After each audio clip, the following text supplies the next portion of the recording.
My name is Charlene Chelagatruto, and I am very passionate about the young people of my country, Kenya, of the region of East Africa, the continent of Africa, and generally the whole world.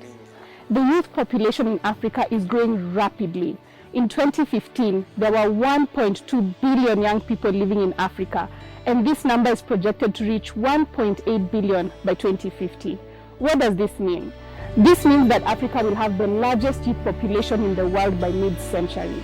Kenya in itself has a population of 54.2 million people, of which 76% are under the age of 30, the median age being 19.3 years.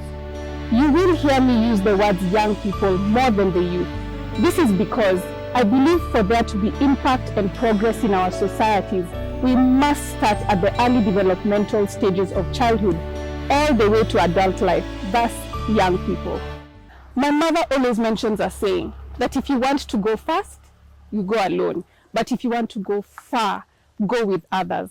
In the spirit of going far, earlier this year as I turned 30, I requested the young people to reach out to me with their ideas on how we can work together. The responses were so overwhelming, so exciting to read, and they resonated with me. Thank you so much to those who reached out, and I count you as my first partners in this journey. It has taken my team and I a bit of time to go through and analyze each and every idea and suggestion, but finally, I am proud to present to you the 30 things I will be working on by the young people. The 30 things are divided into 3 thematic areas, which are youth in action, youth and the society, and climate action and agriculture. Firstly, youth in action.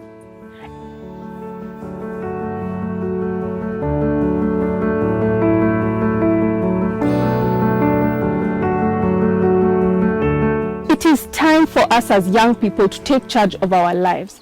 And how will we do this? By working together to improve access to resources and transform our beliefs, values, and attitudes. When we do this, we will improve the quality of our lives. Youth in Action will cover the following initiatives. Firstly, youth empowerment. Youth empowerment is a gateway to intergenerational equity, civic engagement, and democracy building. Intergenerational equity aims to meet the needs of the present without compromising the ability of future generations to meet their own needs, and to ensure meaningful participation of younger generations in decision-making processes at all levels. They say we are in the information age, and as young people, we have access to all the information we need. My question is, how do we use this information? Do we use it to empower and enrich ourselves and each other? Secondly, mentorship. As young people, we have a voice. We are creative and brilliant. We must utilize the available avenues at our disposal to voice our ideas and platforms where we can share our creativity. With a platform and a voice, we also need attention from policymakers, implementers, and influencers. Everyone needs to give the young people attention and actively listen to what we have to say. Actively listening means that there is goodwill and actual intention to take up our ideas and thoughts, not passively where these ideas are shared and left to gather dust on the shelves. With attention, there needs to be mentorship and collaboration. As young people, we cannot do it alone, and so all involved persons need to create an enabling environment, hold our hands, and offer guidance and mentorship along the way. Thirdly, youth unemployment and entrepreneurship. In sub-Saharan Africa, 40% of youth are unemployed, and a significant number of those who are employed are working in the informal sector with little job security or social protection. This generation has unique opportunities at its doorstep with the advent of technology and access of information. However, for us to realize our full potential, we need a complete mindset shift from the norm of white-collar jobs to equally accommodating alternative actionable work that is benefiting us both economically and psychologically. Fourthly, youth representation. There is a need for increased youth participation in decision-making processes at all levels, including in political parties and institutions. Furthermore, there is a need for investment in youth-led organizations and platforms that promote social and political participation. This is a statement from the African Union itself. The youth, making up the largest share of the population, need to apply their valuable contributions within diverse leadership spaces to mirror their ideas and proactively lobby for positive outcomes.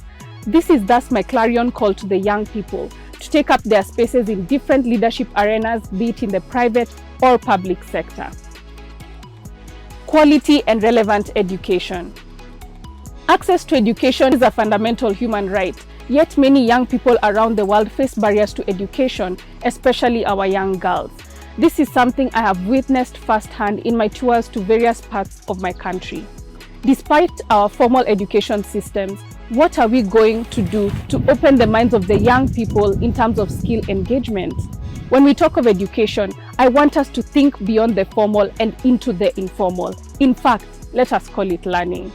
We joke that we're in the school of life, but it is true because no matter who you are, you learn something new every day.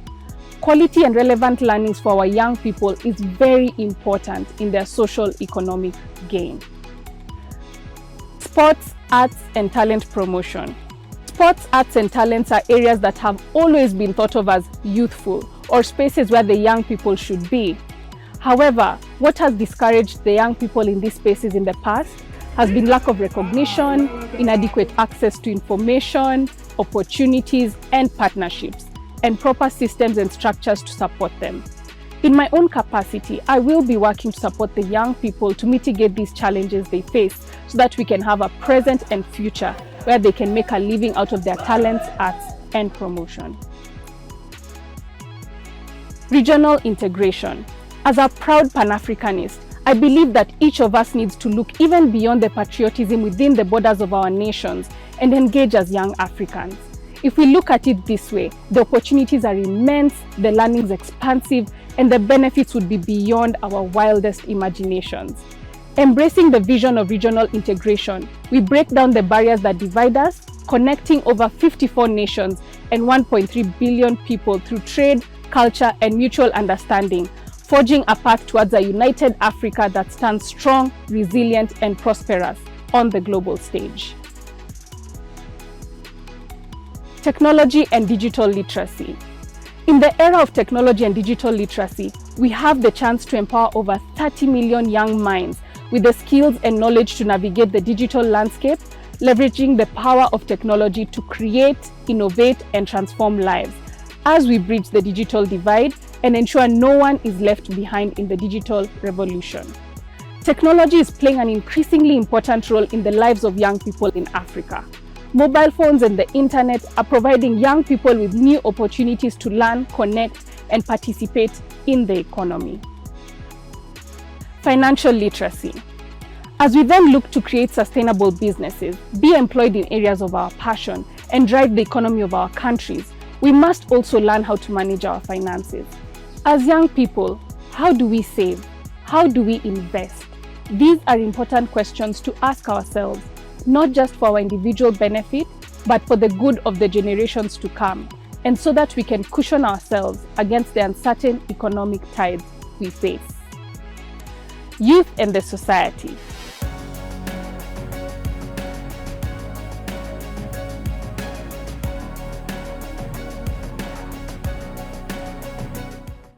As young people, we love to relate with each other and our societies. That's why matters in the society heavily affect us. Sexuality education. Many young people today are faced with a dilemma when they experience physical and emotional changes as they grow up. This often leads to practices of unsafe sex, unplanned pregnancies with high risks of violence, exploitation, and abuse. Sexuality education will give young people the knowledge, skills, attitudes, and values that help them to protect their health, develop respectful social and sexual relationships, make responsible choices, and understand and protect the rights of others. Menstrual health and hygiene. Menstrual health and hygiene is essential for the well-being and empowerment of women and adolescent girls. We still have challenges with access to menstrual health information, products, and facilities. In the heart of Kenya's vibrant youth, we champion menstrual health and hygiene as a fundamental right, ensuring that every young girl can embrace her journey to womanhood with dignity and pride. By tackling taboos and providing access to menstrual products, we empower over 2 million girls, unleashing their boundless potential and transforming their futures. Female genital mutilation, or FGM. More than 200 million girls and women alive today have undergone FGM. This is data according to the World Health Organization. I want you to think about that number, 200 million. FGM involves partial or total removal of the external female genitalia or other injury to the female genital organs for non-medical reasons. There are no health benefits and many negative short-term and long-term effects such as severe bleeding, sexual problems, and even death. As young people, we must join the fight against FGM because it affects our family, our friends, our sisters, our daughters. It is not the concern of gender organizations only, but all of us. Early childhood marriages.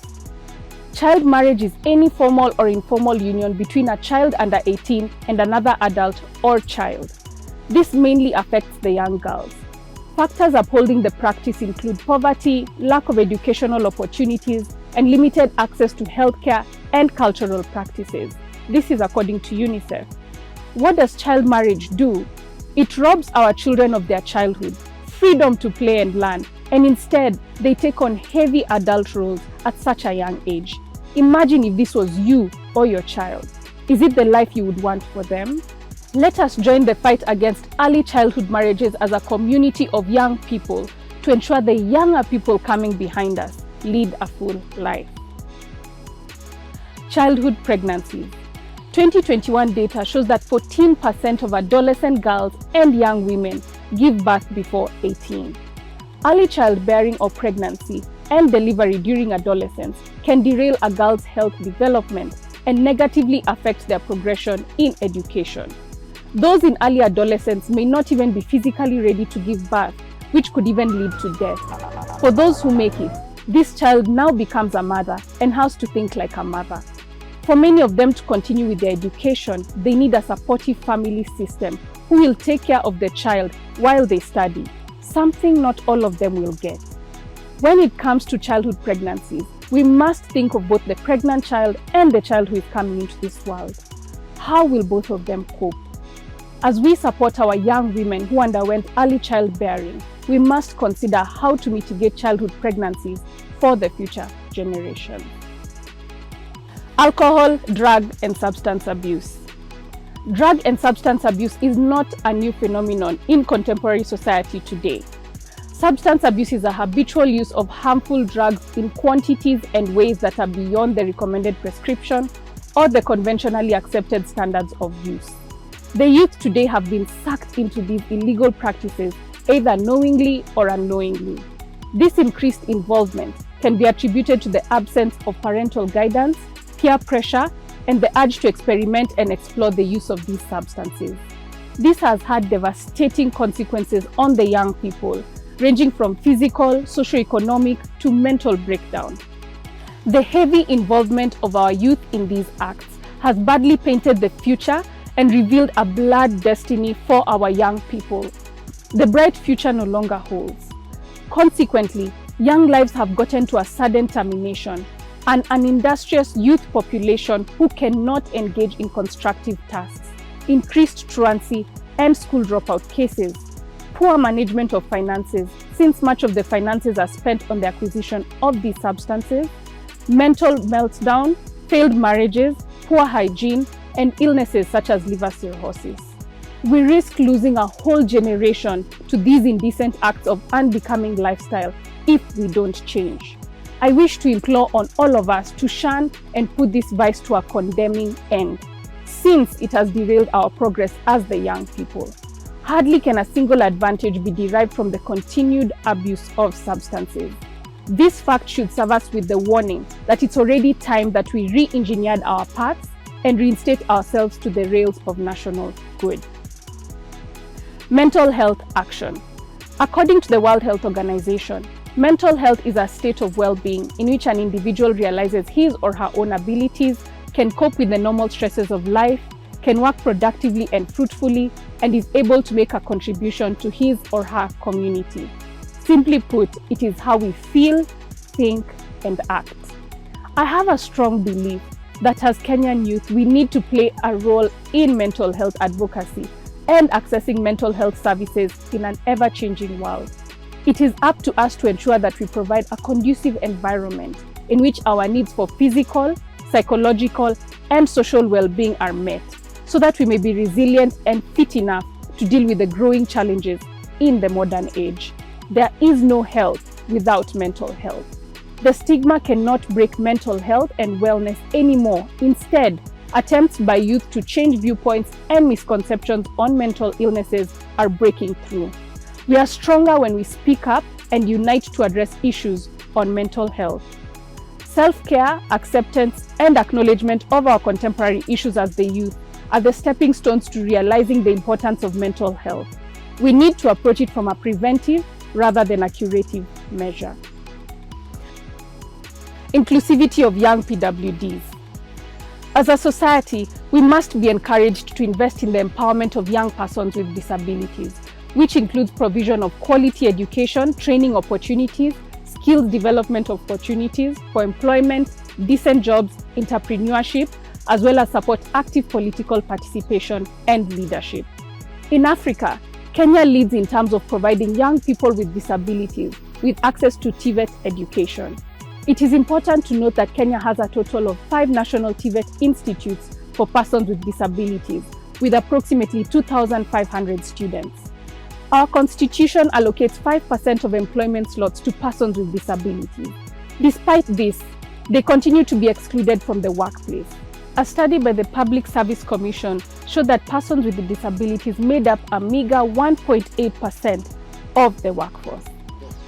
Now, let's talk about some young PWDs who I am so passionate about, the young deaf people. The empowerment of deaf youth is crucial to fostering a more inclusive society in Kenya. With over 500,000 deaf individuals and a significant number of sign language users, it is important to recognize that deafness, unlike most disabilities, is invisible, meaning you may not know someone is deaf until you interact with them. Deaf people possess a unique culture, way of life, and language that allows them to interact and experience the world through sign language. Sign language is a rich and recognized language worldwide, deserving of equal recognition in all aspects of communication. The deaf community, with its own history, way of life, and culture, should be promoted and protected. The recognition of Kenyan Sign Language as the 3rd official language in Kenya was and continues to be a significant step towards supporting the deaf community in accessing information and language. However, to ensure the success and well-being of deaf youth, it is essential that our social, economic, and political systems are inclusive and accommodate the access needs of deaf individuals. Cyberbullying. Cyberbullying means the use of electronic gadgets with access to digital space to spew dehumanizing or condescending messages towards a persona. It is mainly practiced on social media platforms. It may be adopted as a tool to degrade a person, maybe because of their ideological footing on matters of national interest, opinions on contentious issues, or even their physical body appearance, with the aim of making them feel less confident about their thoughts or general self. It is no secret that I have been a victim of cyberbullying in the past. When many did not understand the intention of my activities or movements, attacks on my physical dressing and general body appearance were rampant. Young people, there is dire need to detach ourselves from such unfit practices that have only served to drive a sharp wedge between us, thereby denying us the opportunity to be united and properly welded together in order to realize our full potential. Social media spaces can be deployed for meaningful and constructive purposes today, since it has demonstrated the capability to reach a larger population at a given point just by the touch of a button. We can be proactive in the use of social media and sow love where there is hate through these platforms by supporting the societal imperatives taken by our fellow youth, dissuading people against cyberbullying, marketing our products and business brands, enlightening the Kenyan polity on their rights, privileges, and responsibilities, and to establish networks and acquaintances in relation to our career fields, among other things. Blood donation. Blood is a natural resource and crucial for national security. It is an important commodity in response to disasters and emergencies. Thus, the country needs to have reserves of blood and blood components for such responses. This is besides the need for transfusion in complications relating to childbirth and other medical conditions. There is an increased demand for blood in Kenya. In the past, school children have been the suppliers of the nation's blood needs. I'm sure you remember those days when you donated blood in high school to get some refreshments. Also, most of us only donate blood when it is required by our families or friends. I must say, I have been in these categories, but after learning more about the dire need of blood in our country, I have realized it is time for us to take individual responsibility and form a culture of voluntary repeat blood donation. Availability of blood will impact maternal survival, reduce waiting times for Kenyans on dialysis and chemotherapy treatments, and reduce mortality from trauma. Kenyans living with blood and bleeding disorders will have improved quality of life. Climate action and agriculture. There are so many terms when it comes to the whole conversation on what is happening to our climate, and I want to break it down. Let's start with climate. So climate is the overall weather patterns over 3 decades or more in a specific area. Due to increased human activity in our industries, the world's climate patterns have significantly changed due to the release of harmful greenhouse gases. Climate change is thus the long-term effects in the Earth's climate that warm the atmosphere, ocean, and land. This leads to extreme weather patterns, for example floods and droughts, and affects the balance of our ecosystems that support life and biodiversity, impacting our health. Children and young people have not contributed much to this challenge, but we will bear the full force of climate change impacts as we grow. We must thus have a central role in all climate decision-making and action. So what can we do to combat climate change?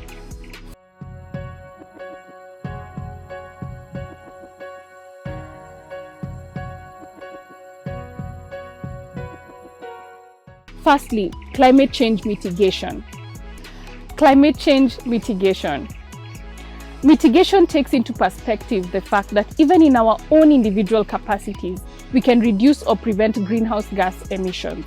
We can take action by transitioning to renewable sources of energy, for example, the cooking stoves we use, investing in carbon-free transportation such as walking, cycling, use of electric motorcycles or vehicles, using fuel-efficient cars, and much more. This also involves planting and growing of trees. Climate change adaptation and climate resilience. Adaptation is an action that helps reduce the exposure of our environment to the current or expected impacts of climate change. For example, planting crop varieties that are more drought resistant and engaging in reforestation, planting or preserving trees in our home area are just examples of how we can engage. Adaptation needs to take place on a greater scale so that we can build climate resilient livelihoods for our societies and economies. This includes long-term planning, early warning systems, and diversifying the sources of household income. Taking, for example, our pastoralist-centric communities, taking up climate-resilient farming methods or practices such as beekeeping. Nature-based solutions. We should use natural systems and processes to restore ecosystems, conserve biodiversity, and enable sustainable livelihoods. This also means involving the local communities and indigenous peoples. Let us work with nature towards restoration by preventing, halting, and reversing the degradation of our ecosystems. Our action on pollution will ensure that we give the future generations a livable planet that is safe from the threat of the triple planetary crisis of climate, nature loss, and pollution. Water solutions and management. Water is a fundamental resource for agriculture, domestic use, and industrial activities. Proper water management practices can enhance water conservation, improve access to clean water, and mitigate conflicts over water resources. The youth can capitalize on water management solutions by engaging in water harvesting, promoting efficient irrigation methods, implementing water recycling systems, and advocating for sustainable water policies. By actively participating in water management initiatives, young individuals can ensure a reliable and equitable water supply for themselves and future generations. Smart agriculture. There is a need to embrace sustainable and innovative farming practices to address the challenges of climate change, limited resources, and low productivity. It is crucial to tackle this issue because agriculture plays a vital role in Kenya's economy, food security, and livelihoods of millions of people. By adopting smart agriculture techniques such as precision farming, vertical farming, and the use of Internet of Things technology, Kenya can optimize resource utilization, increase productivity, and mitigate the impact of climate change. The youth can capitalize on these solutions by embracing agricultural entrepreneurship, leveraging their tech-savvy skills to develop and implement smart agriculture solutions, and tapping into markets for sustainable and high-value produce. Food security. The main issue facing Kenya in terms of food security is the vulnerability to food shortages, high dependence on rain-fed agriculture, and limited access to nutritious and affordable food. Tackling this issue is of utmost importance as food security is essential for the well-being and development of both individuals and communities.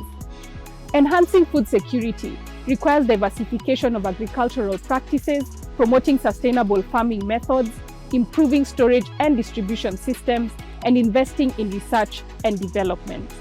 The youth can capitalize on addressing food security by engaging in sustainable farming practices, advocating for policies that support smallholder farmers, participating in urban farming initiatives, and promoting nutrition education. By actively contributing to food security efforts, the youth can ensure a future where no one goes hungry and everyone has access to nutritious food. Beekeeping. When we talk about food security and fail to include bees, we only talk in vain. There can be no environmental revolution without bees. Bees and other pollinators are key pillars to our very existence as humanity. It is a known fact, and scientists have said, that without bees, humanity wouldn't survive more than 4 years. Almost 90% of wild plants and 75% of leading global crops depend on animal pollination. 1 out of every 3 mouthfuls of our food depends on pollinators such as bees. Crops that depend on pollination are 5 times more valuable than those that do not. Key reasons we need bees. Bees have great potential to improve our lives financially, nutritionally, socially, and ecologically. And we must create a seat for bees at the table where we discuss our future as humanity, simply because without bees, there is no future.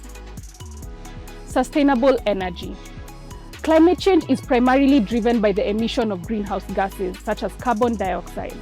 The continued reliance on these non-renewable energy sources has led to the accumulation of these gases in the atmosphere, causing global warming and a range of environmental challenges. The youth of today and future generations will inherit the consequences of these actions, making it imperative to transition to sustainable energy systems. Renewable energy sources such as solar, wind, hydropower, and geothermal offer a viable alternative to fossil fuels. These sources are naturally replenished and have a significantly lower environmental impact. Embracing renewable energy technologies not only helps reduce greenhouse gas emissions, but also promotes energy independence, creates jobs, and stimulates economic growth. Agribusiness. The main issue facing Kenya in agribusiness is the limited adoption of modern business practices, inadequate market access, and low value addition to agricultural products.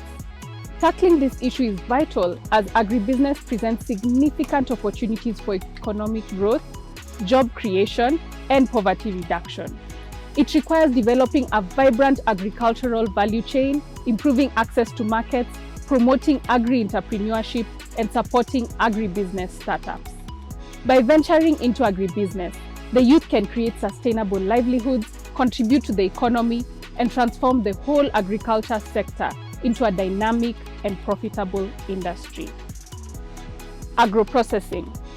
Agro-processing includes all processes that use agricultural products to produce food products as well as industrial end products. These are activities that transform agricultural commodities into different forms that add value to the product, which yields higher returns to the farmer.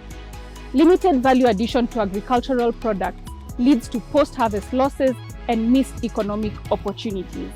As young people, we can capitalize on agro-processing by establishing processing enterprises, developing innovative value-added products, and forming cooperatives for collective processing and marketing.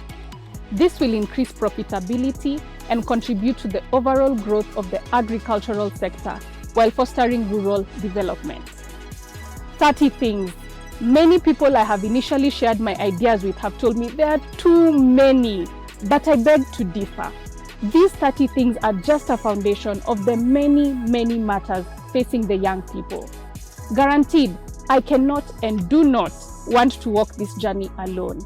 And that's why I call on you, the young people, to count on me as your champion so that we can work together to achieve this.